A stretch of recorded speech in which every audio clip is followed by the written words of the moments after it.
Assalamualaikum warahmatullahi wabarakatuh. Yang terhormat kepada Bapak Profesor Dr. Rinaldi Idrus selaku dosen pengampu pada mata kuliah kromatografi lanjut. Saya Muhammad Arif Attallah. Saya merupakan mahasiswa fast track dari program studi Magister Kimia. Pada kesempatan kali ini, izinkan saya untuk mempresentasikan hasil tugas yang sudah saya kerjakan mengenai HPTLC atau High Performance Thin Layer Chromatography. Adapun outline dari presentasi kali ini, yang pertama ada pendahuluan, kemudian metodologi, hasil dan pembahasan, dan yang terakhir adalah kesimpulan. Baik, untuk yang pertama yaitu pendahuluan.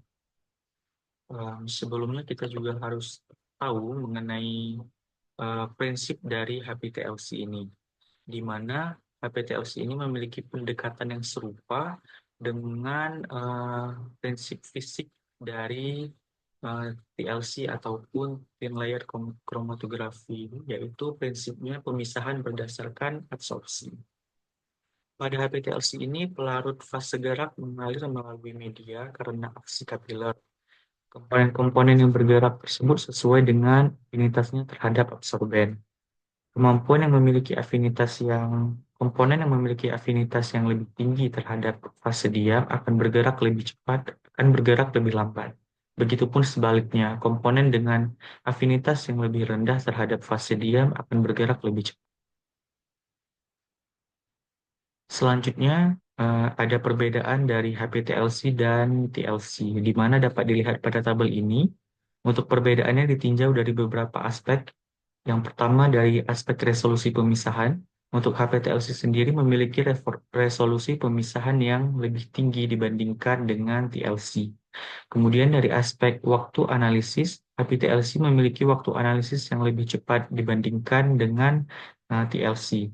Kemudian dari aspek kuantifikasinya, untuk HPTLC itu dapat dilakukan secara kuantitatif dengan menggunakan scanner, sedangkan untuk TLC itu kuantifikasinya umumnya bersifat kualitatif. Dan yang terakhir ditinjau dari presisi dan juga akurasinya. Untuk HPTLC itu memiliki tingkat presisi dan juga akurasi yang lebih tinggi dibandingkan dengan TLC. Kemudian ada keunggulan dan juga kelemahan dari HPTLC.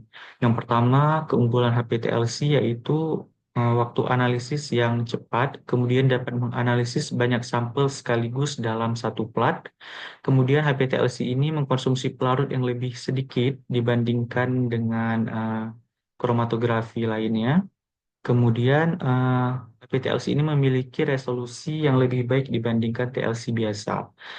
Kemudian HPTLC ini dapat dilakukan dengan visualisasi secara langsung ataupun dengan menggunakan alat scanner. Untuk kelemahan dari HPTLC yang pertama kurang efisien untuk analisis kuantitatif tingkat tinggi dibandingkan dengan HPLC. Kemudian HPTLC ini memiliki akurasi dan juga presisi yang lebih rendah dari metode kromatografi modern yang lainnya. Kemudian dan juga HPTLC ini butuh detektor ataupun visualisasi khusus untuk senyawa yang tidak berwarna. Dan yang kelemahan terakhir dari HPTLC yaitu HPTLC ini kurang efektif untuk analisis senyawa dalam jumlah jejak ataupun trace level. Selanjutnya masuk ke dalam studi kasus, di mana di sini saya mengambil referensi jurnal yang berjudul High Performance Thin Layer Chromatography HPTLC Method for Identification of Meloxicam and Piroxicam. Untuk metodologinya, yang pertama dari peralatannya, di mana metode ini dikembangkan menggunakan sistem Kamak HPTLC dengan konfigurasi sebagai berikut. Yang pertama yaitu Kamak Nomad 5, yaitu alat aplikasi yang dikendalikan oleh perangkat lunak. Kemudian ada Kamak Automatic Developing Chamber 2, Kamak TLC Visualizer 2, dan juga bak ultrasonic. Kemudian larutan standar dan juga persiapan sampel, di mana larutan standar dan sampel ini disiapkan menggunakan pelarut etanol 96%. Yang ketiga yaitu cara kromatografinya, ya di mana di sini analisis dilakukan menggunakan plat TLC kaca silika gel 60F254 berukuran 10 kali 20 cm dengan ketebalan lapisan 200 mikrometer. Kemudian fase geraknya terdiri dari campuran N-heksana berbanding etil asetat berbanding asam asetat glasial dengan rasio 65:30:5. Volume fase geraknya itu sebesar 10 mili, kemudian jenis aplikasinya itu pita, kemudian jarak pengembangannya sebesar 60 mm, waktu pengembangan 14 menit, pengeringannya selama 5 menit, dan juga deteksi ini dilakukan pada panjang gelombang 366 nanometer. Selanjutnya ada hasil dan juga pembahasan. Nah, untuk yang pertama, dari gambar ini menunjukkan kromatogram dari senyawa meloksikam dan juga piroksikam pada konsentrasi yang berbeda, di mana dari hasil analisis HPTLC yang dilakukan, untuk senyawa meloksikam itu memperoleh nilai RF sebesar 0,81, sedangkan untuk senyawa piroksikam memperoleh nilai RF itu sebesar 0,57. Untuk senyawa melksikam sendiri ini dari nomor 1 hingga nomor 5, dan juga untuk senyawa piroksikam itu dari nomor 6 sampai nomor 10. Dapat dilihat bahwa untuk senyawa meloksikam sendiri itu dari nomor 1 sampai dengan nomor 5 di sini terlihat bahwa pola nodanya menunjukkan intensitas semakin ke kanan itu menunjukkan pola noda yang lebih tipis dibandingkan dengan yang pertama. Artinya komponen senyawa meloksikam pada kromatogram yang nomor 1 ini lebih banyak ataupun konsentrasinya lebih tinggi dibandingkan dengan yang lainnya. Begitupun dengan senyawa piroksikam.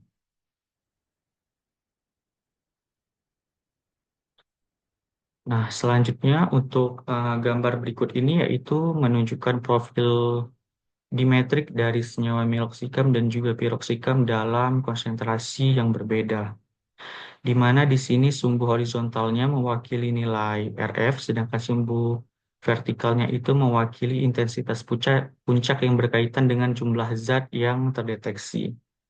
Di mana di sini menunjukkan semakin tinggi puncaknya, semakin tinggi juga konsentrasi zat yang dideteksi.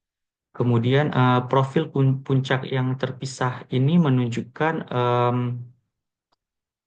efisiensi pemisahan yang baik dan juga overlapping ataupun tumpang tindih yang minimal antara puncak ini menandakan resolusi pemisahan yang tinggi.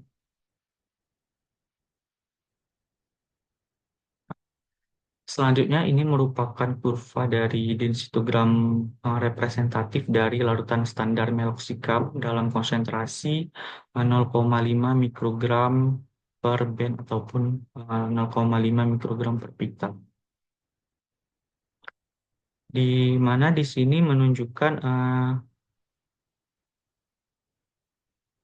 di mana di sini menunjukkan ketinggian puncaknya itu berbanding lurus dengan konsentrasi meloksikam yang dideteksi, dan juga di sini terlihat puncak ataupun sinyal dari meloksikam yang sudah terpisah dari komponen lainnya, sehingga grafik ini dapat digunakan sebagai referensi standar dalam mengukur sampel yang mengandung senyawa meloksikam. Begitupun dengan kurva yang berikut ini, yang mana ini menunjukkan kurva densitogram representatif dari larutan standar piroksikam, yang mana ini juga menunjukkan puncak tunggal yang sudah terpisah dari komponen lainnya, yaitu yang mana juga bisa digunakan sebagai standar referensi dari piroksikam.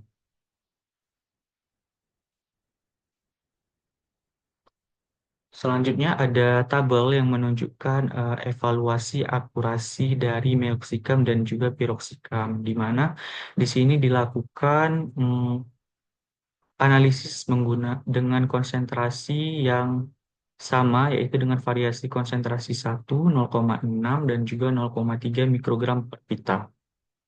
Di mana di sini untuk akurasinya sendiri kita bisa melihat dari nilai persen recovery ataupun perolehan kembali dari senyawa meloxicam maupun senyawa piroxicam. Di sini dapat dilihat bahwa nilai persen recovery-nya itu mencapai 99%, bahkan untuk di konsentrasi 0,6 dan juga 0,3 itu memiliki persen recovery yang melebihi 100%. Gitu.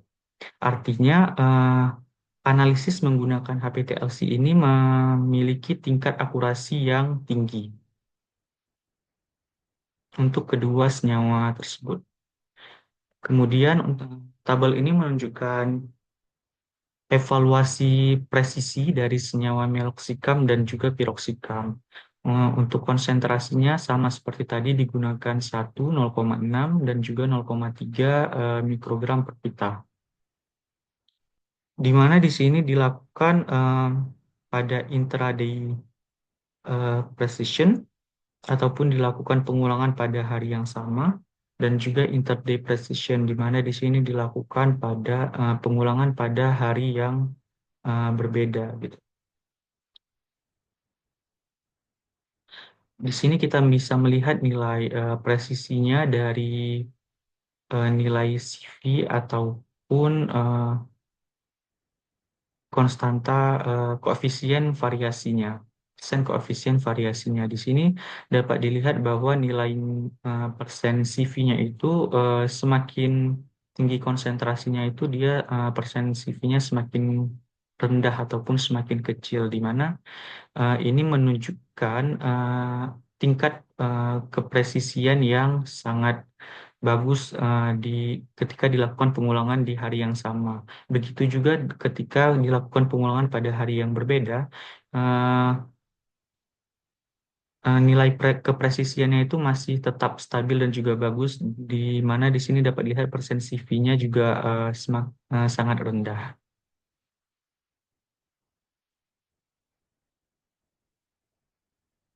Kemudian gambar selanjutnya ini menunjukkan densitogram representatif dari larutan standar dan juga 3 larutan formulasi komersial meloxicam dalam konsentrasi 0,5 mikrogram per liter.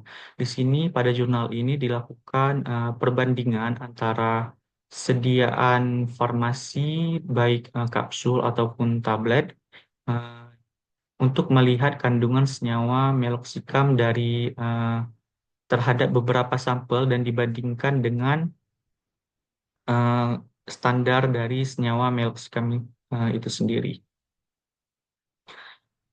Di mana di sini dapat dilihat bahwa ketinggian puncak yang dihasilkan dari masing-masing sampel sediaan tersebut eh, mirip ataupun hampir sama dengan senyawa referensinya yaitu standar meloxicam. Artinya eh, senyawa metode HPLC ini cukup akurat digunakan untuk mendeteksi senyawa meloxicam di dalam beberapa sampel sediaan farmasi yang mengandung senyawa meloxicam. Begitupun juga dengan kurva berikut ini, yang mana di sini hanya berbeda sampel yang digunakan yaitu yang mengandung senyawa piroxicam, di mana di sini dapat dilihat juga bahwa eh, puncak kurva dari masing-masing sampel dan juga referensi standar dari senyawa piroxicam itu memiliki puncak yang relatif hampir sama. Ya, hal ini menunjukkan bahwa eh, metode HPLC ini akurat untuk digunakan untuk mengukur, untuk menganalisis senyawa piroxicam di dalam sampel sediaan farmasi. Baik, untuk yang selanjutnya kita ke kesimpulan, di mana dari hasil penelitian pada jurnal tadi dapat disimpulkan bahwa metode HPLC ini mampu untuk mendeteksi senyawa meloxicam dan juga senyawa piroxicam pada konsentrasi yang sangat rendah, yaitu sebesar 0,04 mikrogram per pita untuk senyawa meloxicam dan juga 0,05 mikrogram per pita untuk senyawa piroxicam, di mana Metode ini dapat diterapkan dalam penelitian maupun untuk kontrol kualitas secara rutin. Berikut ini merupakan referensi yang saya gunakan untuk membuat PowerPoint dari tugas ini. Mungkin sekian presentasi dari saya, lebih dan kurang mohon maaf. Wassalamualaikum warahmatullahi wabarakatuh.